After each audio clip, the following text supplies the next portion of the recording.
नमस्कार दोस्तों, मैं आचार्य देवेश कुमार ठाकुर आपको आपके अपने चैनल एस्ट्रोलॉजी स्टार्ट्स में फिर से एक बार स्वागत करता हूं। दोस्त, आज हम बात करने वाले हैं दो खास मुद्दों के बारे में, जिसमें पहला मुद्दा है कि शनिदेव का 17 अप्रैल 2026 को अपने स्वयं के नक्षत्र उत्तरा भाद्रपद के चतुर्थ चरण में प्रवेश करना, जो कि वास्तव में बड़ा ही वाइब्रेंट होने वाला है कुंभ राशि वालों के लिए। तदोपरांत जो दूसरा इंपॉर्टेंट मुद्दा है वो है कि 13 मार्च 2026 को शनिदेव अस्त हो गए थे। ऐसा सूर्य के बिल्कुल समीप आ जाने से हो जाता है, जहां पे कि किसी भी ग्रह की प्रकाश तरंगें धूमिल हो जाती हैं सूर्य भगवान के दैदीप्यमान नारंगी रंग के फैल जाने से, केसरिया रंग के फैल जाने से, ऐसा बोल लीजिए। और ऐसे में शनिदेव का भी प्रभाव खत्म हो गया था, उनकी प्रकाश में वो शक्ति नहीं थी जो कि कुंभ राशि वालों को प्रोपेल कर पाए, सफलता दे पाए। ऐसे में आपको ये याद रखना चाहिए कि कुंभ राशि वालों के शनिदेव राशेष हैं, लग्नेश हैं, और इनका कमजोर हो जाना किसी भी एंगल से शुभ नहीं था, कुछ एक खराबियों को छोड़ करके, जिसमें अभी आप शनि की 7.5 से त्रस्त हैं।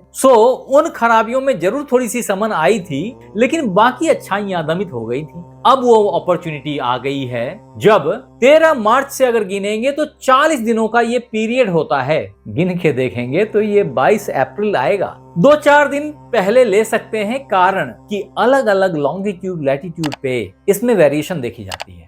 अगर आप पंचांग में दिल्ली का लोकेशन डालेंगे ना, तो आपको एग्जैक्ट मिलेगा, क्योंकि वो पूरा इंडिया लेता है। लेकिन और बाकी लोकेशंस अगर गुजरात के, महाराष्ट्र के, किसी और एरिया के, केरला के ले लेंगे तो उसमें वेरिएशन दिखाई पड़ेगी। लेकिन कहने का मतलब है कि 22 अप्रैल ऑनवर्ड तो शनि अपने प्रचंड रूप से प्रभावी हो जाएंगे। इसका सापेक्ष असर कुंभ राशि वालों पे बड़ा ही खास होने वाला है। लेकिन इससे पहले ये समझ लें कि शनिदेव जो आपके लग्नेश राशेष हैं, आपके धन भाव में विराजमान हैं, आप पे शनि की 7.5 चला रखी हुई है, उनके इस उदय से कुंभ राशि वालों के तकदीर में एक सापेक्ष परिवर्तन दिखाई पड़ेगा। जिंदगी बहुत बेहतर तरीके से टेक ऑफ लेगी। जितनी परेशानियों से आप जूझ रहे थे, उसमें कमाल का परिवर्तन देखेंगे आप। खास करके अगर शनि के उत्तरा भाद्रपद नक्षत्र के चतुर्थ चरण में प्रवेश की बात की जाए, तो ऐसा समझ लीजिए कि ये जो नक्षत्र का चतुर्थ चरण है, ये मीन राशि के नवमांश में गिरता है। परिणाम ये होगा कि ये नक्षत्र बड़ा ही गहराइयों का नक्षत्र है, ये बड़ा सीरियसनेस का नक्षत्र है। ऐसे में ये जहां पे प्रभावी हो रहा है, वो आपकी वाणी, कुटुंब, धन का भाव है। इन सब चीजों में काफी गहराइयां आएंगी, काफी सुदृढ़ता आएगी, बहुत ही ओजस्वी तरीके से बात करने की क्षमता आप में निखर आएगी, और धन की प्रवाह की अवरुद्धता समाप्त हो जाएगी। आमदनी के नए स्रोत खुलेंगे। अगर दांतों की, आंखों की समस्याओं से आप जूझ रहे थे, घुटने के, टखने के प्रॉब्लम्स थे, तो इन सब में आमूलचूल सुधार आएगी। आपको आपके बड़े सीनियर लोगों से मुलाकात होगी, जो शायद इस तरह के कष्ट का शमन का रास्ता बता देंगे, अथवा किसी अच्छे डॉक्टर से मुलाकात हो जाए, संभव है। अब दोस्त, एक बात जरूर याद रखें कि शनि की 7.5 बहुत कष्टकर होती है, और कुंभ राशि वालों के लिए भी होती है। फिर भी ये आपके जिंदगी को तराश देगा। आपको ये याद रखना चाहिए कि शनिदेव जहां बैठे होते हैं, उस भाव में बहुत सुविधा जमा करते हैं। भले वो रगड़ के करते हैं आपको, आई अंडरस्टैंड, ये होता है, दुख तो होती है, लेकिन इसके फायदे दूरगामी होते हैं। आपको ये भूलना नहीं चाहिए कि शनि की दृष्टि खराब होती है, विच्छेदात्मक होती है, और यहाँ बैठे शनिदेव यहाँ से पूर्ण तृतीय दृष्टि से आपके हृदय भाव को देख रहे हैं। आपको आपके माता का ख्याल करना बहुत ज्यादा जरूरी है, उनके स्वास्थ्य का केयर करना बहुत ज्यादा जरूरी है। आपको आपके खुद के हार्ट का केयर करना बहुत ज्यादा जरूरी है। हृदय में बढ़ रही धड़कनों को अवॉइड ना करें। संग ही घर में, परिवार में छोटी छोटी बातों से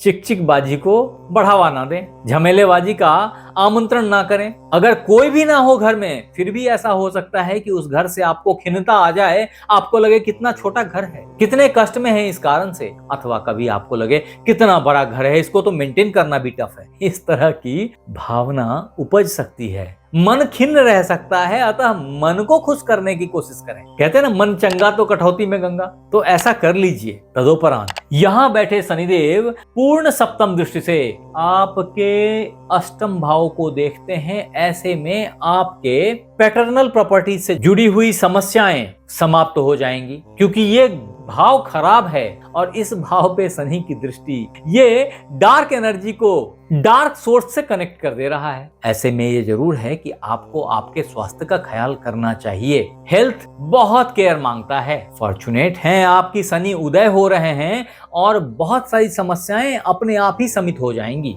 ऐसे में अगर आप किसी तरह के लॉटरी की इच्छा लिए बैठे थे तो दत्तात्रेय के मंदिर में, विट्ठल देव के मंदिर में, लक्ष्मी नारायण के मंदिर में, राधे कृष्ण के मंदिर में कहीं पे भी जाकर के एक नारियल पीले कपड़े में बांध के चढ़ा दीजिए, अकस्मात धन की प्राप्ति हो जाएगी। तदोपरांत यहां बैठे शनिदेव अपनी पूर्ण दशम दृष्टि से आपके लाभ भाव को देखते हैं। इससे बेहतर क्या हो सकता है। ये वो भाव है जहां पे कोई भी ग्रह खराब नहीं कर पाता, बुरा नहीं कर पाता। ऐसी स्थिति में शनिदेव का इस भाव पे दृष्टि रखना वास्तव में बड़ा ही शुभ होता है। कारण कुछ मामलों में ये भाव उनका खुद का भाव है। हालांकि ये धनु राशि है, लेकिन भाव उनका ही है, ये एकादश भाव है। ऐसे में अगर आपने अपने बड़े भाई बहनों से अच्छा संबंध रखा तो आपकी उम्र बढ़ जाएगी, आपको आनंद की प्राप्ति होगी, लाभ की प्राप्ति होगी। करके देखिएगा। अतः दोस्त, अगर समराइज करूं इस स्थिति को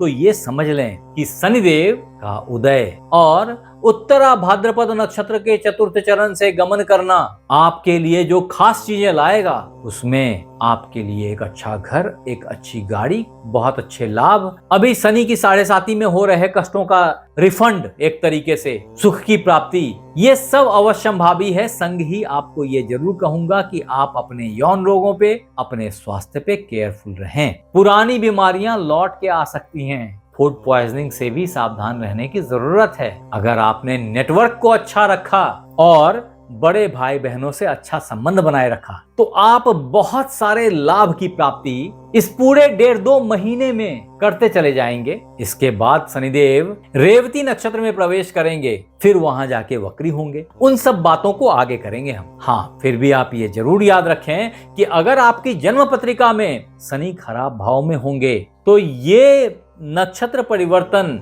ये उदय भी बहुत ज्यादा आप पे अच्छा प्रभावी फल नहीं दे पाएगा।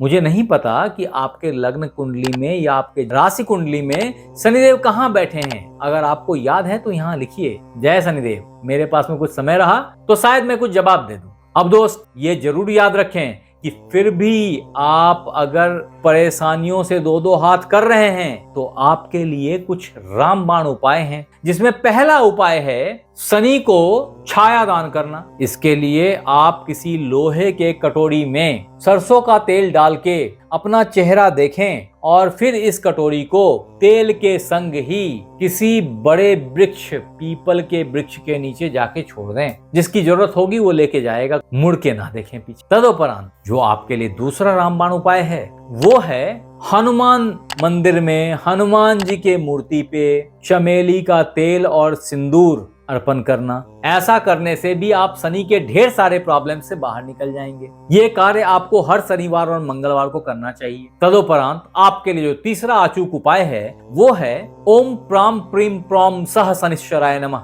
इस मंत्र का पाठ नित्य 108 बार शनिवार संध्या काल से रात्रि से करने से बहुत ही अधिक फायदा होता है। तदुपरांत आपके लिए जो अचूक रत्न है वो है एक अच्छा नीलम। इसको अगर आपने अपनी मध्यमा अंगुली में धारण किया तो आप जीवन पर्यंत बहुत सारे कष्टों और परेशानियों से बच के निकल जाएंगे। आप हमें जरूर बताएं कि ये वीडियो आपको कैसा लगा, और अगर अच्छा लगा तो इसे लाइक करें, सब्सक्राइब करें, शेयर करें, बेल बटन को दबाना बिल्कुल ना भूलें। और अगर ये वीडियो आप फेसबुक पे देख रहे हैं तो फॉलो कर लें। आप हमारे साथ बने रहे इसके लिए बहुत बहुत धन्यवाद। आपसे फिर मिलते हैं अगले एपिसोड में। तब तक अपना ख्याल रखें। राधे राधे।